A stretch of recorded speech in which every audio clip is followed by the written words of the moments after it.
Hello everybody, welcome to Planet FPL, the world where everything revolves around Fantasy Premier League. My name's Suj. And my name is James. It's Tuesday, People's Poll, which means maybe not Fantasy Premier League. It's far from Fantasy Premier League today that we're going to be discussing.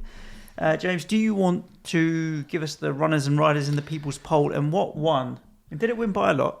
It did, yeah. Okay. Miles away from Fantasy Premier League today, so maybe see you on Thursday or something. Everybody's properly just wanting to be away from Fantasy Premier League right now. This is a good sort of time to do this sort of thing. So the three runners and riders in the People's Poll vote this week were: Are the Premier League likely to face lawsuits for their COVID rules?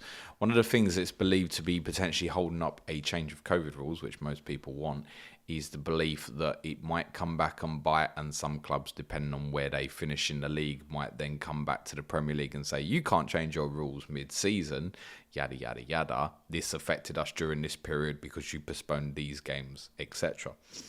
Which actually does link a little bit into today's podcast, the winning poll. Also, an option to vote for was the impact that Brexit is having on transfers.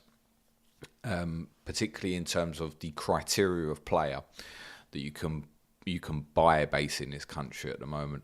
You might have noticed subconsciously that there are far less transfers coming into the Premier League currently from, let's say, less established European leagues. Mm-hmm. Generally, the Premier League clubs are looking to buy from the bigger leagues around Europe at the moment, and part of that is due to a certain set of criteria that is restricting some transfers from happening at the moment. It's also potentially restricting some English players from going to certain other countries at the moment because of certain, obviously English players now falling into non-EU, and certain leagues have legislation over having only a certain number of non-EU players within their squads. I mean, we potted about this a while ago where we were talking about the minimum number of games you might have had to play and appearances and caps and all that kind of jazz, which is still highly relevant. But the winner was Derby County, a very concerning story that's happening at the moment. Now, those who remember our EFL week back in the summer, we did a podcast on Derby then, and we said we didn't doubt that at some point this season we would end up revisiting this situation. Yep. And here we are. We did a podcast in the summer on Derby, primarily asking, should they have been demoted from the Championship, i.e., they'd falsified accounts, or I don't know if falsified is the right word. No, they had creative accounting. They had is creative what we like accounting. To use in the business world, James. We're being creative. Sorry, I'm the football head. They had amortized. I still can't say it. No. Their accounting of players in different ways to the other 91 clubs in the top four divisions. Our conclusion, or certainly my conclusion, was that I thought that they were probably going to get off of a points deduction, partly because of what Mel Morris, the chairman at the time, could do with the stadium, which he'd purchased, and there was sort of a net 30 million odd pounds that could be put into the accounting that I thought was going to get them off the points deduction. That didn't happen. We're now further down the line where the situation is worse than we thought when we looked at it last summer, where the football club is now in administration. The previous owner is gone and not making any contact with the football club. He still owns the stadium. And it is being reported that if Derby County cannot provide proof of funds to complete the Championship season by February the 1st, which I think is next Tuesday, yeah. A week away from recording now, then they could fold.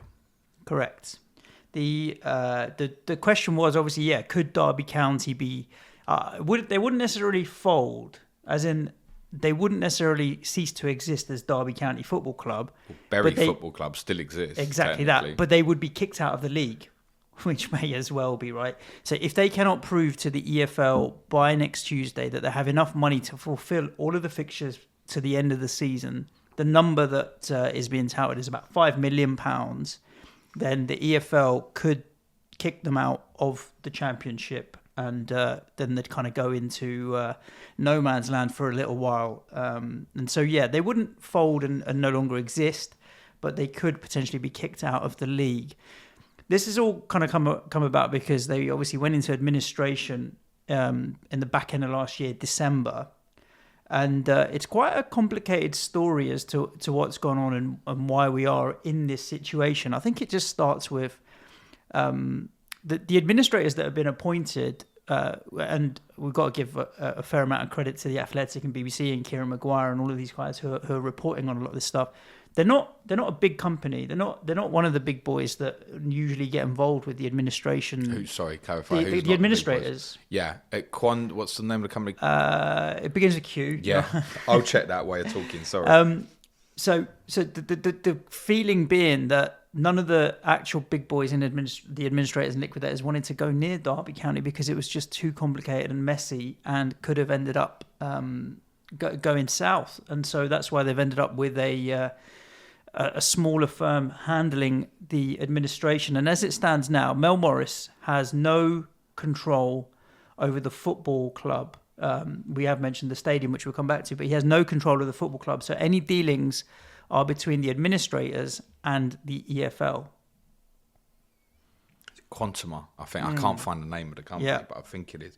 You're right. They're not one of the experienced ones that's got involved in, say, Wigan Athletic and Bury and others that have gone previously within football. There are some people that believe that they're making some mistakes in this process as well. No doubt about it. And in addition, I suppose no one knows, and it's not been very clear, and the administrators haven't been particularly transparent how they are paying for stuff now.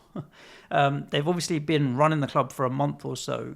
There were rumours that maybe Mel Morris was helping them and what have you, but I think that's particularly unlikely.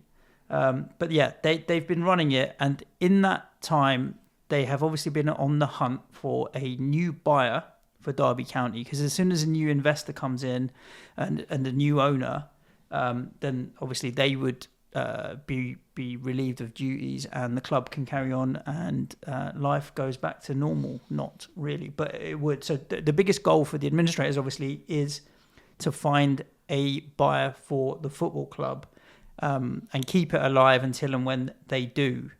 Pre-Christmas, they obviously said they were narrowing down bids and they'd announce a preferred bidder soon.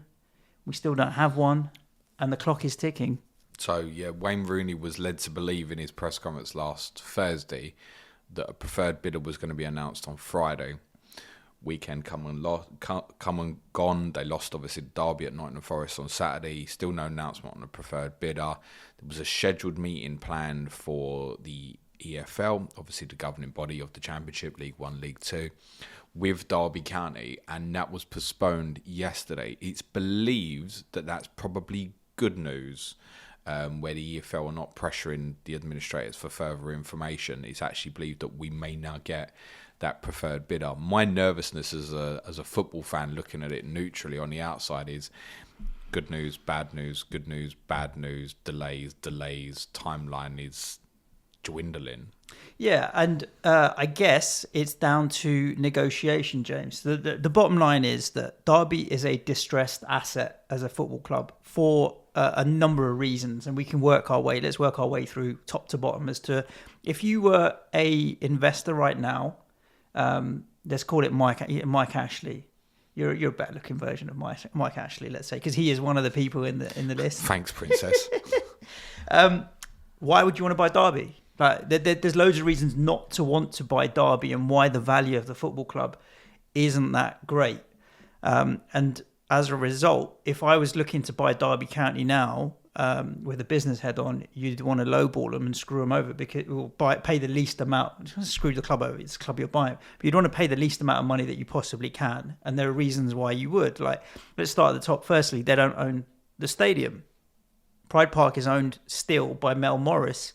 And this kind of dates back to when he took the stadium out of Derby County Football Club and into his own company, MSG Holdings or something like that. To circumnavigate FFP rules. Well, yeah, and he took it out at an overvalued price, £81 million or what have you, that they valued the stadium at. It's not particularly worth that.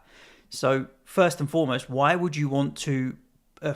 you can buy a football club when it doesn't own its own stadium, that's fine. But in this situation, one of the biggest assets that they can potentially have is the stadium. They don't own that. And so I guess if you were buying, you'd want clarity from Mel. What's the deal on the rent? What's the deal on the lease? How long do you have on that? Like, I wouldn't want to go anything less than like a 30, 40, 50-year lease on that kind of thing, because he can kick you out after 5 years, he can kick you out after 10 years. Forget about it.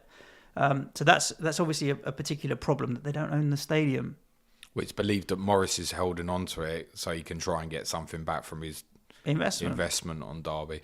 Again, when we recorded in the summer, one of the things we said about Morris was, and this is largely all his fault, was he did push for the dream. You look back on that Championship playoff final defeat to Aston Villa now, and know that if that result had gone the other way, we might be sitting here talking about Villa now, and Derby might be established in the Premier League, because they chased the dream, right?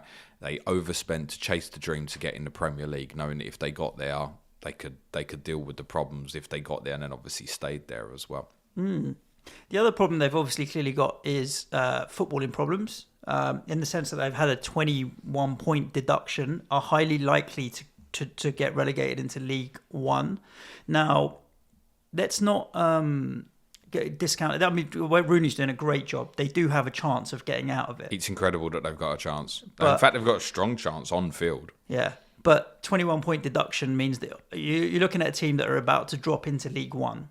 And again, you don't want to pay a Championship price for a football club that's highly likely to drop into League One. And a lot of people are, it's all right, they'll go to League One and come straight back up. League One, there's some big clubs in there, mate. Sunderland. If they drop into League One with a financial Sheffield situation, Wednesday, they're more likely to go to League Two than come Charlton, back to the Championship. Exactly that. So I think a lot of people are looking at it like, yeah, it's not a case of we'll drop down for a year and come straight back up again. So you're then suddenly thinking, well, why do I want to buy a football club that's about to get relegated and we don't have the squad or the money to compete to come straight back up and bounce back into the Championship? And suddenly that's a problem in itself for when people are valuing the football club. The romantic of the football fan wants this settled on the pitch, definitely. I think if you rewind to the back end of last season, there were a lot of people, I think, wanted Derby County to get relegated because, as Middlesbrough we'll talk about in a second, trying to obviously prove that they cheated over their financial accounting over the period, and a lot of people felt that the points deduction should have gone into last season rather than obviously going into this season, which is obviously part of Wycombe Wanderers' claim against the football club as well. We'll come back onto that. On the pitch, they've given themselves a chance. Remarkably, they are not bottom of the league. They are currently only 8 points adrift of Reading. They're on a total of 14 points from 27 games, which sounds horrendous. But obviously, when you add 21 points back onto that, Derby County would actually be roundabouts 13th at the moment. They've won 8, drawn 8, lost 8. And the reason they've got a chance as well is there are so many teams running in the Championship at below a point per game at the moment. Barnsley are now level with Derby on 14 points, having won only 2 games. Peterborough on 19 points. Those two teams have played 25 games. Yeah. Reading are a team we spoke about on one of our Patreon podcasts last summer and said, last season, go and said big or go home. They were going home. They were doing similar, right? And they're a club to keep an eye on as well, where they went for that 1 year bang push, and we said if they didn't do it, and look at them, they're 21st, 22 points from 27 games, and Cardiff City are only on 23 points from 26 games. So currently, Derby are 8 points behind Reading, and I think if it stays on the football pitch, Derby will believe with their form and Reading's that they can go and chase them and hunt them down. And genuinely, it would be one of the most incredible achievements in English football if Derby County could stay up via pure on-field activity this season. They've got a chance, but then, as I said, Rooney fought and he's doing an incredible job. Was told before Thursday's press conference, a preferred bidder is going to be announced. Looks like it's going to be okay.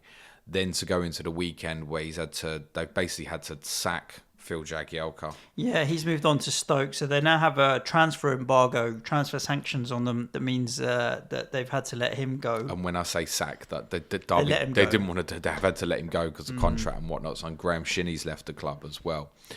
So they can't do anything to add to it. It could be that Derby's on-field squad looks even weaker again by the time we get to the end of the transfer window. And obviously ain't going to be buying any players. Whether they can get a few loans in or something, if there's clubs will help them out at the moment, possibly. But their on-field performances are miraculous. And Rooney deserves unbelievable credit.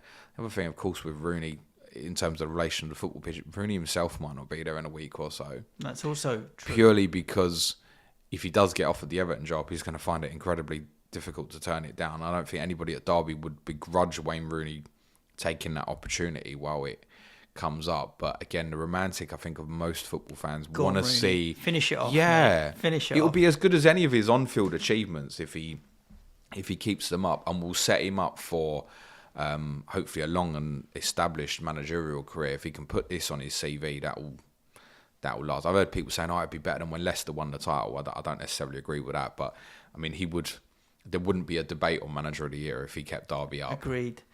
The other problem that they've got is debt, and the way that debt would need to be paid off. Nowadays, the rules around administration and creditors and that kind of thing is much stricter than it was previously, primarily to avoid people racking up debt and then basically pissing off. And you've got a different statuses of creditors, like preferred creditors, secured creditors, and football creditors being something that comes into football clubs. So certain people who are owed money get priority over others, HMRC being one, anything that's with the bank that's secured, like mortgages and so on. Although the mortgage on Pride Park would be in a different company, potentially, but that mortgage would be secured against a lease, perhaps. And then you've obviously got football creditors that would get preferential treatment as well. And now, in the current climate, where Her Majesty needs as much money as they possibly can, the likelihood that they're going to want to accept a deal of 50p in the pound or 60p in the pound is less than it could ever have been, say, 5, 6, 7 years ago. And so anyone coming in to look at the football club looks at the debt and it's like, well, I've got to take all of that on as well because I'm not going to be let off any of that. And that's got to be factored into the price. Yeah, absolutely. What's different to this administration to others previously, to put that into football terms, is basically those in administration previously could cut a deal where they were probably only going to pay 25p in the pound for what they owed in tax. To keep the club alive. Because of obviously the government's outspending due to COVID, etc. One of the ways to reimburse the taxman basically is like now HMRC get 100% preferential on what's happening. So Derby should have to pay the full pound, and they're not going to... reading between the lines, there isn't going to be a deal to cut off and say 50p in a pound, because I think the administrators would still like to think they would. But... why would Derby County be different? So once you do it for Derby, then you're doing it for, maybe if it's Reading in a year or two, you're doing it for them.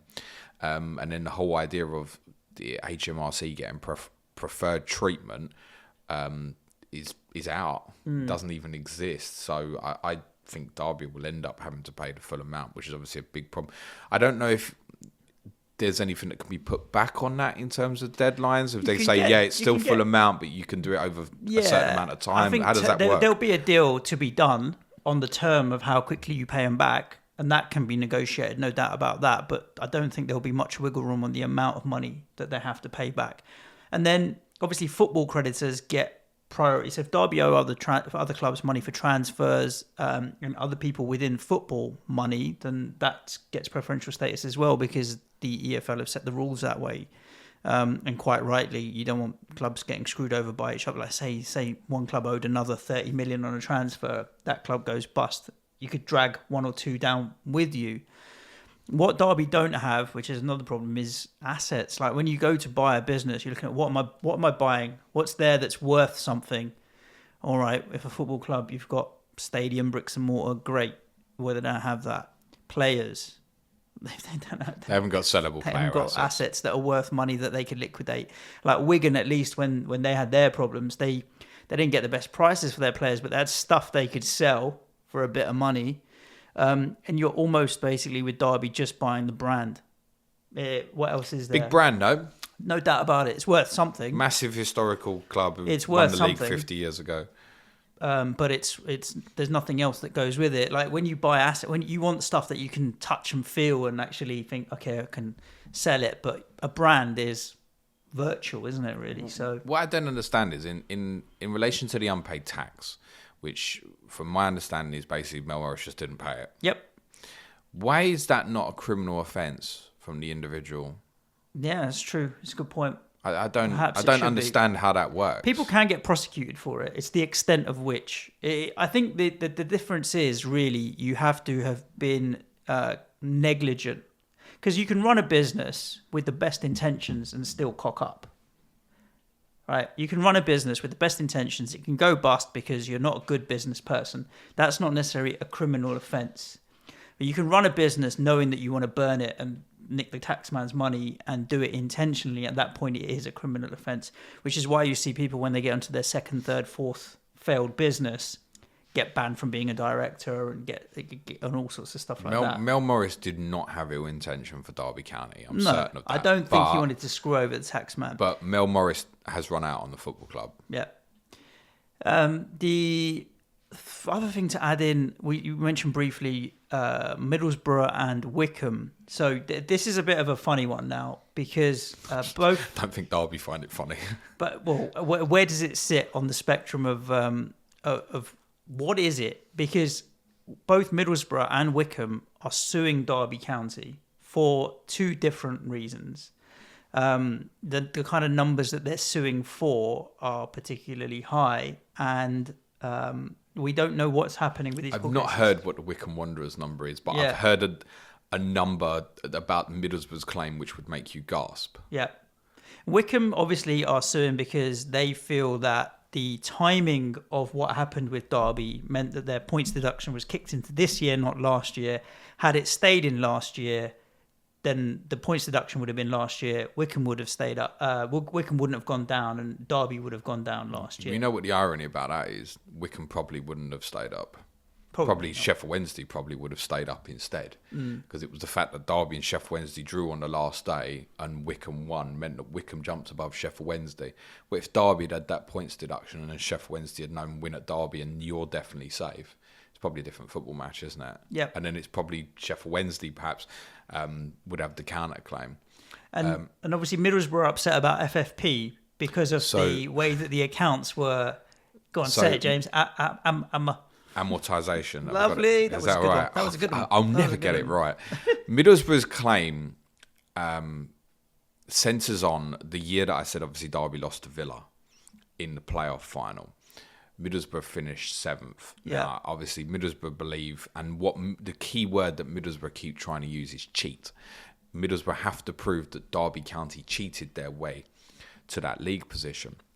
Middlesbrough's Claim obviously is had Derby not spent the money that they spent, which they shouldn't have been allowed to spend, Middlesbrough would have then been in the playoffs in Derby's place and cost Middlesbrough their own chance at the promised lands to get all the money and the riches that obviously the Premier League can give you. I've heard a number was put in a piece on The Athletic a couple of weeks ago that Middlesbrough's Claim against Derby County could be as high as £45 million. Now that's probably around about double the price of what it's actually going to cost to buy Derby County.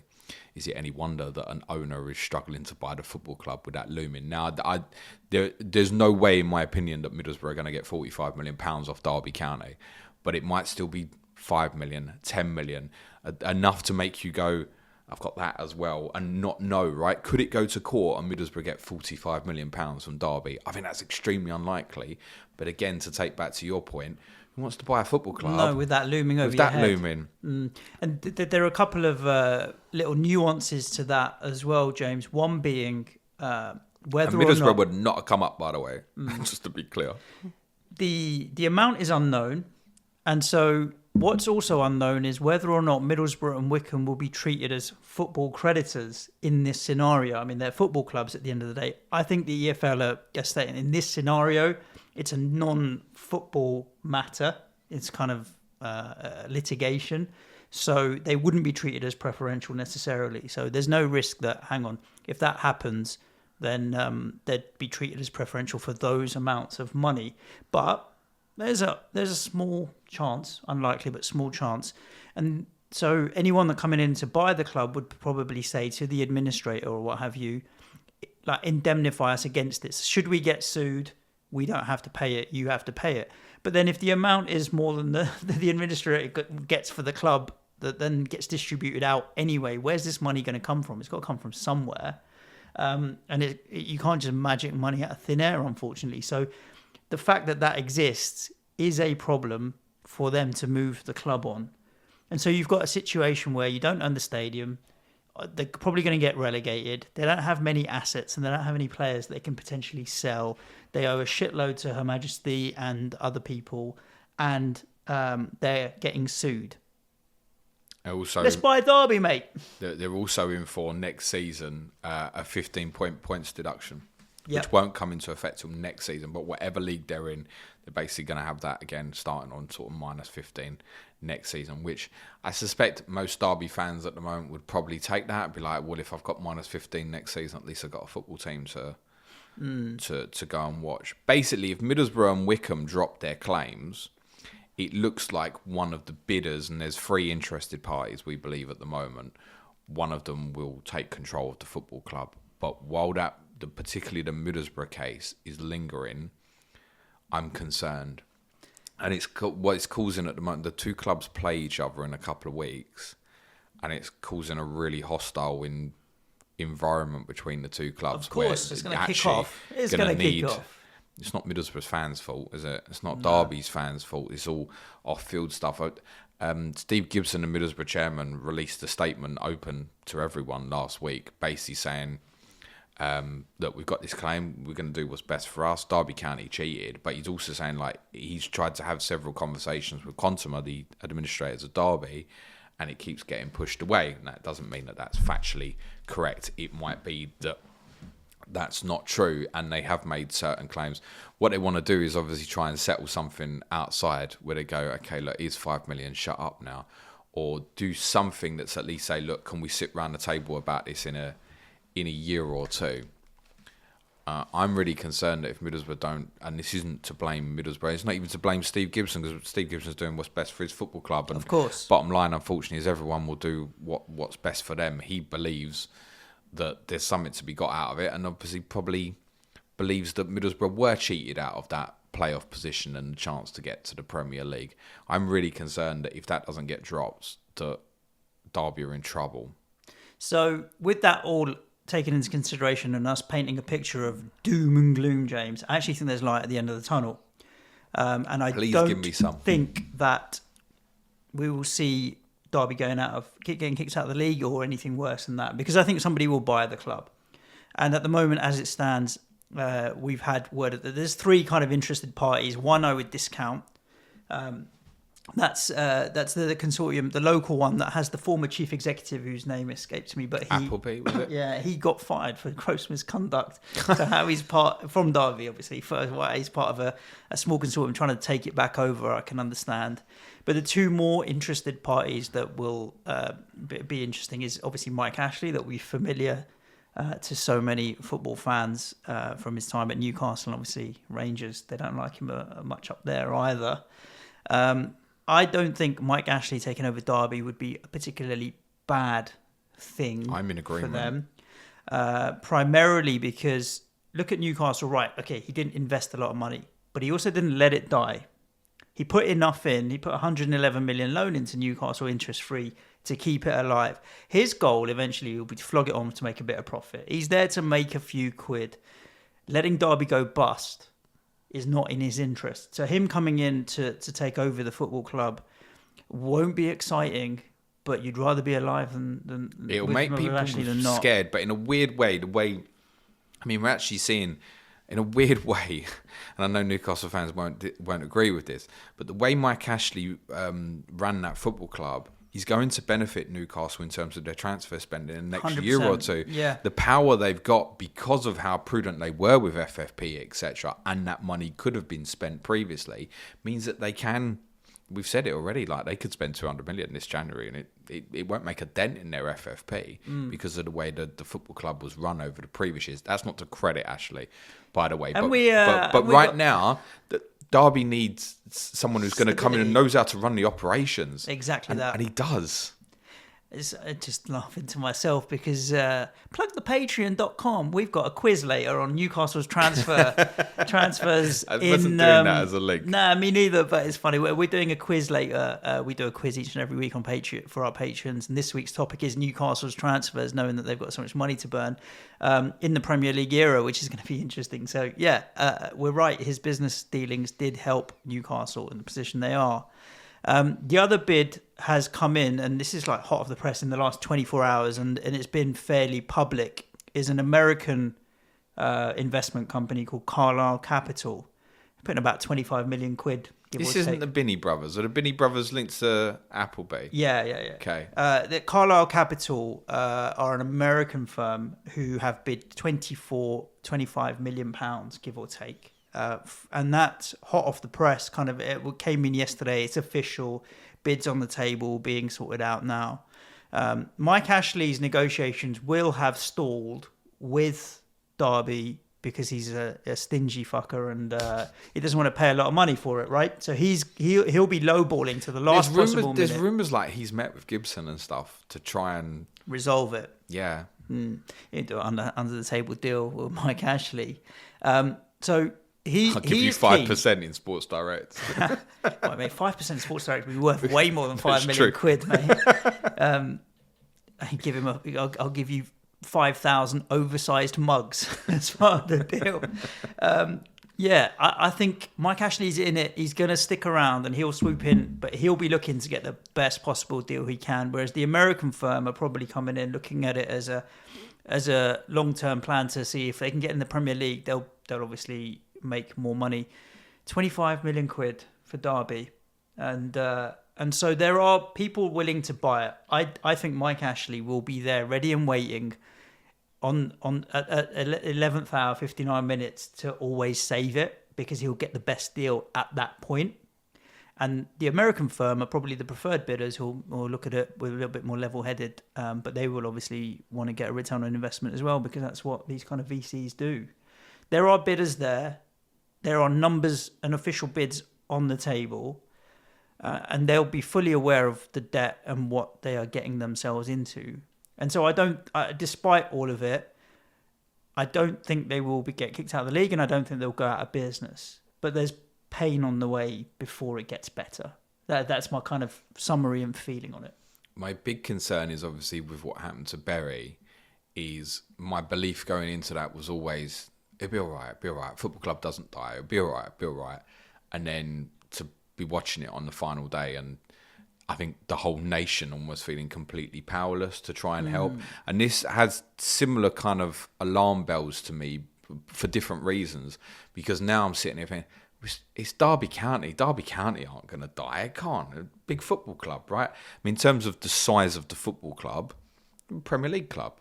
If Derby County were a Premier League club and doing well, no problem and get 40,000 in the ground if they increase the size of the stadium and stuff, right? They're a decent and well-supported football club. You just think, it can't happen. Something will happen. I am in agreement with you in terms of what you're saying about Ashley, particularly in terms of you don't need to move now personally. You can move on Friday or Saturday or whatever. No. But remember, he's got 350 million burning a hole in his pocket from selling to the Saudis, so he's not short the money.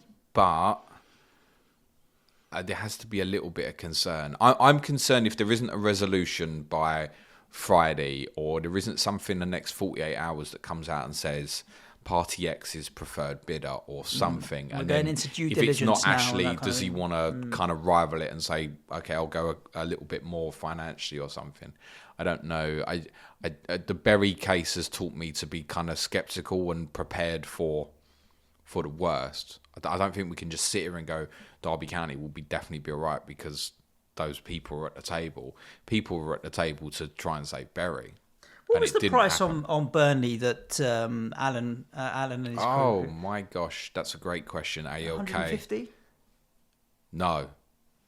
No, I don't think it was 100 million, was it? I don't think. So I'm just trying to compare the value of Burnley versus Derby, even though the state Derby are in. Well, Burnley established Premier League club versus Derby's financial. If the two were in the same position, Derby as a value in terms of its potential growth would be worth more than Burnley. So would you rather, if you had the money, you'd rather buy Derby for a quarter of the price than Burnley for 4 times the price of Derby? No, you'd buy Burnley. I don't know. The upside is just so much bigger at Derby. It might take you 5 years, but the upside is so much bigger. Yeah, but there's going to be a lot of pain during that upside. That's very true. There's going to be a lot of pain at Burnley if they get relegated. I'm just trying to think about, is 25 million quid for Derby worth it in comparison to what other clubs are being bought and sold for? But it's not once you buy the club, then you pay off the the tax debt. Then you've possibly got the Middlesbrough problem. Then you've got to fix the on-field stuff. Try and buy the stadium from you Morris. could get relegated this year and might start next year in League One on -15. I mean, that's the issue, isn't it? I mean, there are so many concerns around that at the moment. Yeah. I know there are a lot of supporters groups close to Derby are doing kind of stuff at the moment. I think they're probably going to have full capacity for the game against Birmingham. I think it's on Sunday, which is ironic. I think there's stuff between Derby and Birmingham. It's kind of close, but they're trying to do stuff together because Birmingham have got their own complaints with some of the ownership going on at their football club at the moment as well. Let's hope it gets resolved. That's all I can say. And let's also hope that when that Middlesbrough fixture comes around, I think it's February 12th, that something's resolved off-field before stuff happens off-field. I can see that being a real big problem, that football match, because the emotions are just too high for the football fan in that moment. And I'm concerned about it. Plus, they built the same stadium, the two clubs, as well. They look exactly the same from a distance. Pride Park and Riverside, someone copied the other one. It might have been Derby copied Middlesbrough, actually. But let's hope it doesn't come to something off-field, which is concerning. Indeed. I can see that being like a war between two clubs that don't have any rivalry. Brighton Palace Mark II. Derby Middlesbrough. What's the motorway between the two of them? No, we're going to call it the copied stadium derby. Oh, fantastic. There we go. I think that's a nice, concise little summary for you about what's going on at Derby, and I hope it has been useful and interesting for you to listen to. We'll keep a keen eye on it. As always, I'll signpost you to some really good resources. The Athletic, if you're on it, always offers great value in terms of the stories they produce. BBC are really hot on this as well. I think Rob Dorsett at Sky is doing most of the reporting on it as well. Seems to be in the know. And if you're into the money side of things and like a bit of business chat, then go to The Price of Football, which is a podcast. You can get it anywhere with Kevin Day and Kieran Maguire. It's always good as well. They've got. I love listening to that one now. It's one of my faves. They're talking a bit about Bury right now because obviously Bury have been revived. But then there's things that the administrators are looking into, like the last few games at Bury were they stopped taking card on tickets on the turnstiles, cash only. Cash only. I love it. Okay. And I'm just thinking about it. I can't think of someone paying to get in a football stadium by card at the gate, in fairness. No, but I think it who has generally cash would be these days?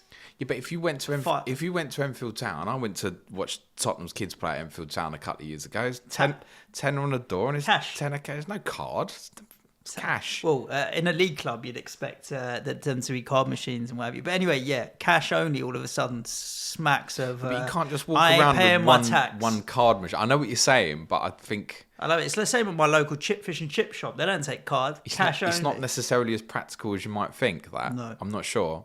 No. But yeah, a Price of Football, great pod as well, and you may want to listen to that. Other than that, we're back at you tomorrow with Sky Fantasy Football.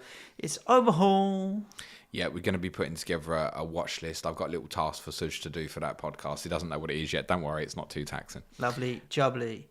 And wherever you're listening to the podcast, make sure you are subscribed. You've got the notification bell clicked, because then you'll get told whenever we put some content live. Stay safe, look after yourselves, and speak to you tomorrow. Ciao for now. Thanks, everyone. Be nice to each other. Good luck to Rams fans. Cue music, please, man child.